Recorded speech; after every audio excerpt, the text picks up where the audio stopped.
देख रहे हैं संजीव चौहान के साथ अमर मंथन खबर और सन 11 दो बार के बीजेपी पार्टी में भगवानी खेड़ा से रहे विधायक एवं मंत्री बिशंबर दास वाल्मीकि का करनाल के वाल्मीकि भवन में हुआ जोरदार स्वागत।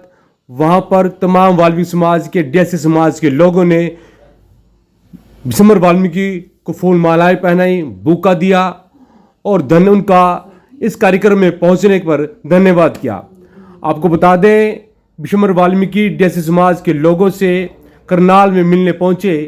उन्होंने तमाम उन डीएससी समाज के लोगों का धन्यवाद किया जिन्होंने बीजेपी पार्टी को वोट दी। यह भी बता देना चाहेंगे कि 22 सितंबर को बिशंबर वाल्मीकि ने एक बहुत बड़ी जनसभा जींद में आयोजित की थी, जिसमें 20,000 से ज़्यादा वाल्मीकि समाज के लोग, डीएससी समाज के लोग, यानी कि 35 बिरादरी के लोग वहाँ एकत्रित हुए थे। उन्होंने वहाँ पर कस्में खाई थी कि हम तमाम जो डीएससी समाज के लोग हैं वह बीजेपी को वोट करेंगे। और यही हुआ कि तमाम लोगों ने, बताया जाता है कि 14.5% लोगों ने बीजेपी को वोट किया, जिससे कि बीजेपी का ग्राफ बढ़ा और बीजेपी हरियाणा में पूर्ण बहुमत से आई है। यह शोर केवल हरियाणा तक नहीं रहा, यह शोर केंद्र तक गया। देश के प्रधानमंत्री नरेंद्र मोदी ने भी इस शोर को सुना। उन्होंने यह भी सुनने में आया कि उन्होंने यह भी कहा कि मुझे मालूम है कि मेरा साथ डीएससी समाज के लोगों ने दिया है और मैं डीएससी समाज के लोगों की भलाई के लिए अलग से वह कार्य करूंगा जिससे उनका उत्थान हो सके।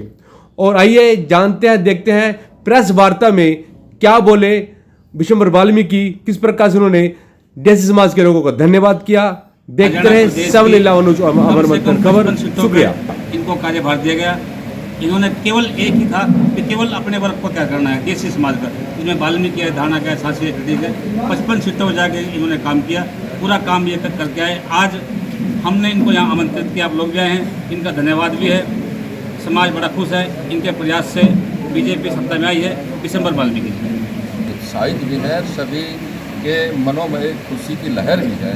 जब से चुनाव परिणाम आए हैं 8 तारीख के बाद, तब से लेकर के पूरे प्रदेश भर में डीएससी समाज के लोगों में लगभग 35 लाख वोट डीएससी समाज का जो हरियाणा प्रदेश में है, उसके मन में खुशी की लहर है। तब से तीसरी बार भारतीय जनता पार्टी की सरकार आई है। और ये खुशी की लहर इसलिए है क्योंकि डीएससी समाज ने पूरा जोर लगा करके, पूरा अपना बल लगा कर, पूरी ताकत के साथ इस प्रदेश में तीसरी बार नायब सैनी जी के नेतृत्व में, दूसरी बार नायब सैनी जी को मुख्यमंत्री और तीसरी बार इस प्रदेश में भारतीय जनता पार्टी बनाने का जो मन बनाया, वो 22 सितंबर जींद के अंदर हमने शुरुआत की।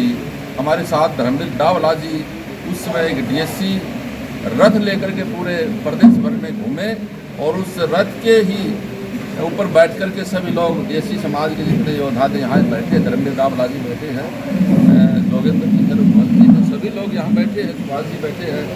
तो सभी ने अपना एक अच्छा योगदान दे करके, अपनी अच्छी ताकत लगा करके इस प्रदेश में ये ठान लिया था 22 सितंबर को कि हम हरियाणा प्रदेश में भारतीय जनता पार्टी की सरकार बनाएंगे, और वो होकर के रहा।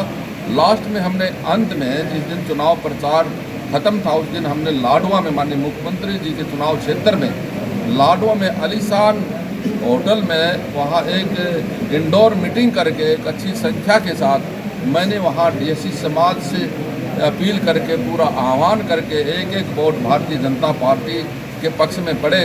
और तीसरी बार प्रदेश में फिर से सुशासन देने वाली सरकार भाजपा सरकार और हमारे नायब सैनी जी दूसरी बार इस प्रदेश के मुख्यमंत्री बने, ऐसा आह्वान हमने किया और प्रदेश में उसके परिणाम एक अच्छे आए। तो क्या कहना चाहोगे, आपने वोटर को क्या कहा जाके भी भारतीय बनती नीतियाँ कैसी है, कैसे कैसे जाके अपने वोटर? देखिए, आज पूरे प्रदेश में मुझे कहने की आवश्यकता नहीं, मेरे पास तो स्वयं पूरे प्रदेश से 90 की 90 विधानसभाओं से मेरे पास फ़ोन आ रहे हैं। पूरा दिन फ़ोन में निकल जाता है, रात तक फ़ोन आते रहते हैं। तो सभी लोग बड़े उत्साहित हैं, खुश हैं, मैं उनको बधाई देता हूँ। और मैं कहना यही चाहूँगा क्योंकि प्रदेश के अंदर जो शेड्यूल कास्ट जो वोट है वो 22.5% टोटल है। तो टोटल 22.5% में जो 8.5% हमारे शेड्यूल कास्ट के दूसरे भाई हैं, चमार, रविदासी, रेगर इत्यादि हैं, हमारी जातियाँ उसमें, उनका 8.5% वोट है।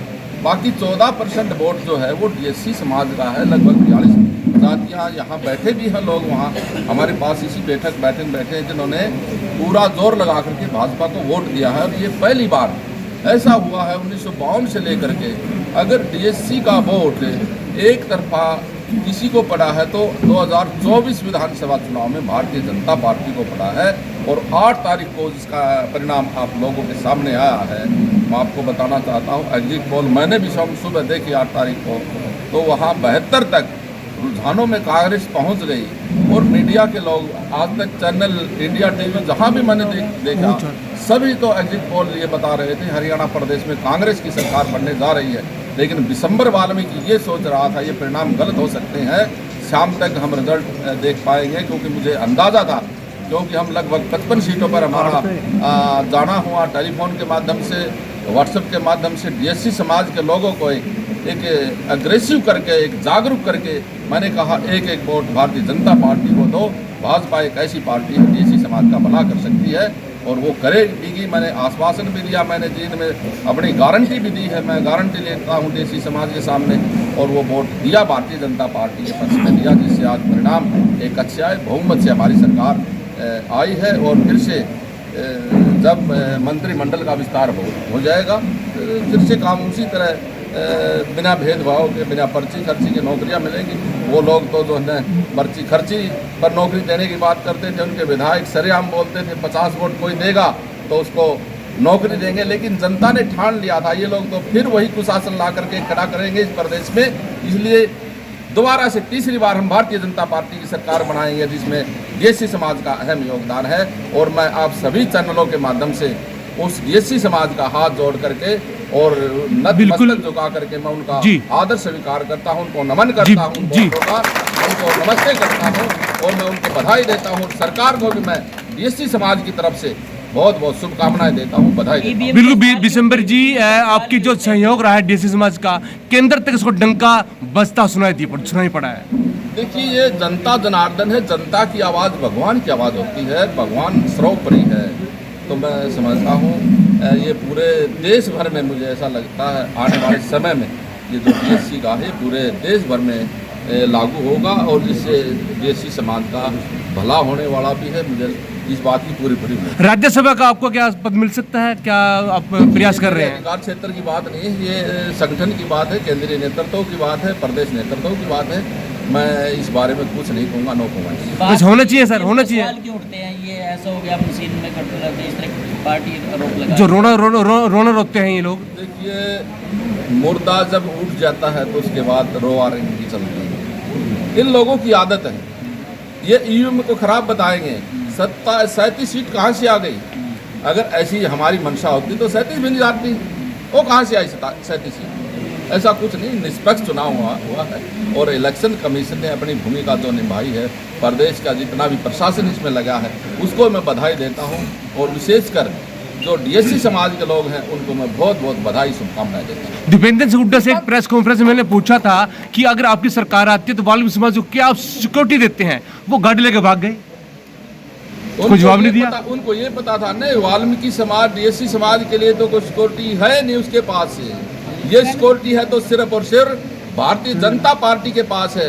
भारतीय जनता पार्टी जो है DSC समाज का भला करने वाली है, सिक्योरिटी भी उनके पास है, उनकी चिंता भी करने वाली भारतीय जनता पार्टी है। मैं आपके चैनल के माध्यम से बताना चाहूँगा, क्योंकि मैं संगठन का कार्य करता रहा हूँ, बाल्यकाल से स्वयंसेवक हूँ और मैं कहीं भी जब मेरी टिकट कटी, मुझे इस बात की भी कोई दर्द नहीं था। मुझे कहा, आप जैसे चैनल वाले आए तो मैंने कहा था विशंबर वाल्मीकि की अंतिम यात्रा इस संसार से जाएगी तो बीजेपी के झंडे में लिपट के जाएगी, पार्टी छोड़ने का कोई सवाल नहीं उठता। विपक्ष ने चुनाव आयोग को पत्र लिखा है। विपक्ष ने चुनाव आयोग को पत्र, देखिए मैंने कहा ना, अब मतलब लिखते रहो, कुछ भी करते रहो। जो जनता ने मैंडेट दिया है, इस हरियाणा प्रदेश की जनता ने मैंडेट दिया है, निष्पक्ष चुनाव हुए हैं, सब लोग जानते हैं। इनके राज में कहीं बूथ कैप्चरिंग होती थी, कहीं जो है दबे कुचले हमारे जैसे समाज के लोगों को ये डरा धमका करके वोट डलवाते थे, लेकिन ऐसा नहीं अब की बार हुआ है। कभी सभी लोगों ने अपने निष्पक्ष होकर के, निडर होकर के वोट भारतीय जनता पार्टी को डाला। अशोक तंवर को क्या लगता था कि कांग्रेस आने वाली है, बीजेपी जाने वाली है? अशोक तंवर को 152 डी लगता था, वो 152 डी से ऐसे चले गए जैसे आए ही नहीं थे। भारतीय जनता पार्टी का उसके अंदर कोई भी एक प्रकार का एक गुण भी नहीं था। अशोक तंवर 152 डी से चले गए क्योंकि पता नहीं था उसको भारतीय जनता पार्टी के बारे में। उसके बारे में कुछ कहना है मैं नहीं समझूंगा आपके सामने, कुछ नहीं। मुझे नहीं लगता ऐसे व्यक्तियों को आकर के चलो वो संगठन ने जैसे उनको टिकट दिया, ऐसे लोगों को तो एक सरपंच का टिकट भी नहीं मिलना चाहिए। हिमाचल में कांग्रेस की सरकार है, क्या लगता है कि वहाँ पे सही काम कर रही है कांग्रेस?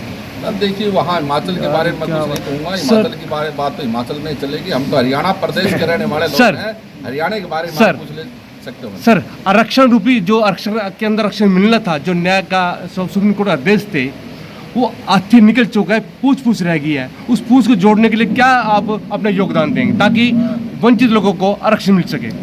वंचित लोगों को आरक्षण मिलेगा। दिसंबर वाल्मीकि आपके चैनल के माध्यम से मैं कह रहा हूँ, ये भारतीय जनता पार्टी देगी। नायब सैनी जी दूसरी बार जो है इस मुख्यमंत्री की पद की शपथ लेंगे और मुझे लगता है शपथ लेते ही इस पहली कलम से तो वादा कर रहे सर, आप देंगे वो वादा कर रहे हैं आप सर? देखिए उन्होंने खुले मन से कहा है, उन्होंने खुले मन से कहा है, प्रेस मीडिया में भी उन्होंने कहा है हम देंगे और दें भी। शुक्रिया सर, शुक्रिया।